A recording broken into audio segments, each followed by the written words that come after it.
Hello guys, today we are going to discuss about the scientific studies of ghosts. Guys, do you believe in ghosts?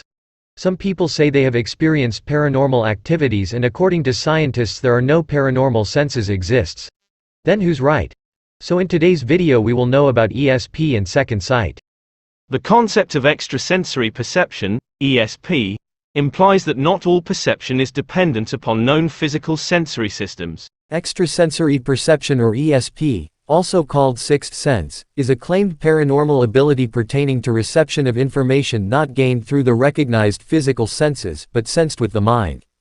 The term was adopted by Duke University psychologist J.B. Rhine to denote psychic abilities such as intuition, telepathy, psychometry, clairvoyance, clairaudience, clairsentience, empathy, and their trans-temporal operation as precognition or retrocognition.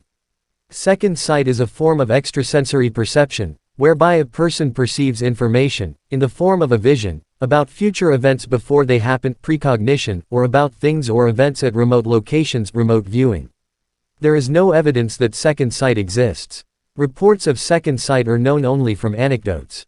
Second sight and ESP are classified as pseudosciences. The painting named The Vision was made by Evelyn de Morgan in 1914 is an example of second sight. Whether or not ESP exists is still an unresolved issue after more than a century of scientific research. What is certain, however, is that the human information processing system is such that we should expect ostensibly paranormal experiences to be frequently reported even if paranormal forces do not exist. Several types of altered states of consciousness have been linked with the experience of ostensibly paranormal events. These include the near-death experience, the out-of-body experience, and sensations associated with sleep paralysis, such as a sense of presence and apparitional experiences. The role of top-down processing, that is, the tendency to see what one expects to see, is often crucial in determining exactly what is experienced in such situations. Top-down processing is also responsible for the human tendency to perceive meaningful patterns in essentially random stimuli. This provides the most likely explanation for a host of ostensibly paranormal and other pseudo-scientific phenomena.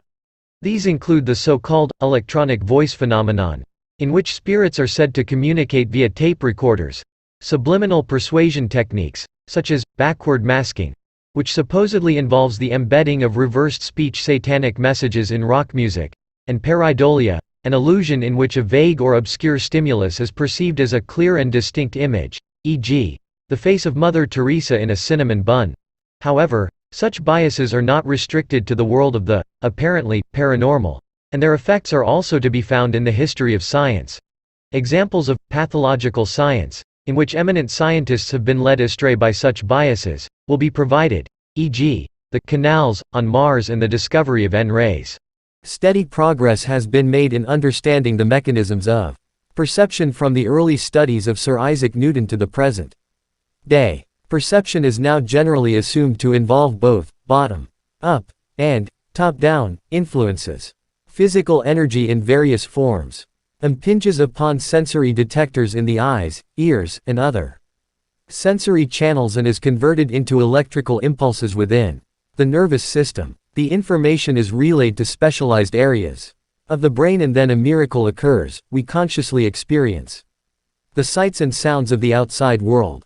Although a full understanding of the nature of conscious experience still eludes us, it is widely believed that the explanation of this miracle almost certainly requires us to move beyond a consideration of the purely bottom-up processing of electrical impulses originating at the sensory transducers. Thanks to the pioneering work of Richard Gregory and others, e.g., Gregory, 1990, the necessary role of top-down processing is generally accepted.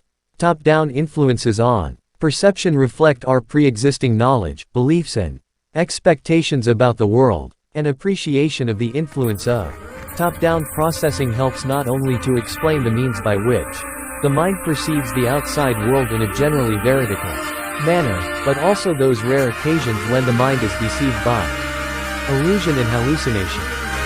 Now, although dreams, hallucinations, and other altered states may give rise to perceptual experiences in the absence of bottom-up input, the generally accepted view amongst scientists is that veridical perception of the outside world must involve the use of the known physical sensory systems.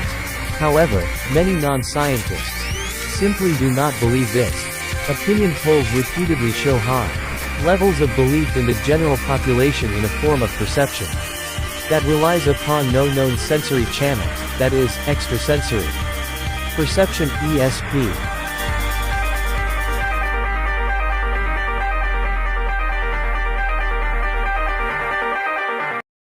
General ESP is typically subdivided into three types.